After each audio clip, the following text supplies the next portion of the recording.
Hey guys, welcome to the Real Deal Video blog, and this week's topic is a little bit of a sticky one, but I want to talk about addiction and the family. So a phrase that we've all heard before, I'm sure, is addiction is a family disease. But what does that really mean? On the surface level, it doesn't really make much sense. If we look at addiction as a disease, it really only affects one person, right? It's not contagious. Being an alcoholic doesn't make your mom an alcoholic if you sneeze on her. And I mean, if you look at another disease like cancer, if you have cancer, it doesn't mean your whole family has cancer. But the thing about addiction is that it's a little bit more complex than I'm making it sound.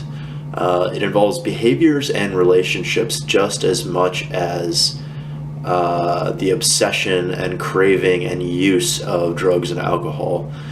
And these side effects of addiction, if you want to call them that, can cause a lot of collateral damage. The difference between addiction and cancer is that cancer doesn't make you lie, cheat, steal, destroy relationships with the people that you care about. And another factor is that people who struggle with addiction often don't have the best family dynamics to begin with. For whatever reason, addiction is a lot more common in dysfunctional families. And why is that? Who knows? I don't really know the answer to that question. Does addiction cause dysfunction? Is addiction what creates these messed up family dynamics? Or is it the other way around? Or does growing up with a messed up family dynamic cause addiction? It's probably a case of what came first, the chicken or the egg. But the why isn't really important. We could sit here all day and we could debate, what caused what, why things happen. And at the end of the day, it doesn't really matter. It's not going to help get anyone sober or fix anything. What's important are the facts and what we choose to do about that. So the fact is, addiction affects the whole family in multiple different ways. It's like a tornado running through the lives of the people who care about you, just destroying everything in its path, causing misery everywhere it goes. And so that means if recovery is going to work, the whole family dynamic, the whole family, the whole unit needs to be addressed. And sometimes this can be pretty easy. Sometimes it's enough for an addict or alcoholic to get sober and go through the amends process where they humble themselves and do anything in their power to make things right.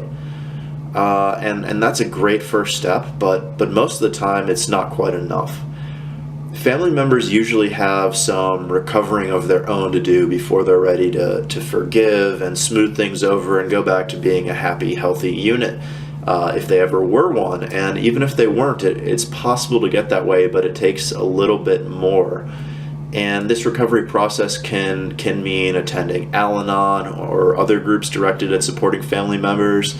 It can mean going to therapy of their own, addressing whatever personal issues or codependency they might have going on. And this is often a great time to address unhealthy dynamics, codependency, and these things may have been going on for years and years, even before the addiction even started in some cases. And then sometimes time can be the best medicine of all. Addiction is not something that happens overnight. This damage isn't done overnight. This damage is done over years and behaviors, and it can't just be fixed with a snap of a finger like that. But the good news is that millions of people and their families are living in successful long-term recovery today. They made it through a process that's long and sometimes even pretty painful, but at the end they found something amazing, that not only have those old wounds healed, but their relationships are stronger than they ever were before.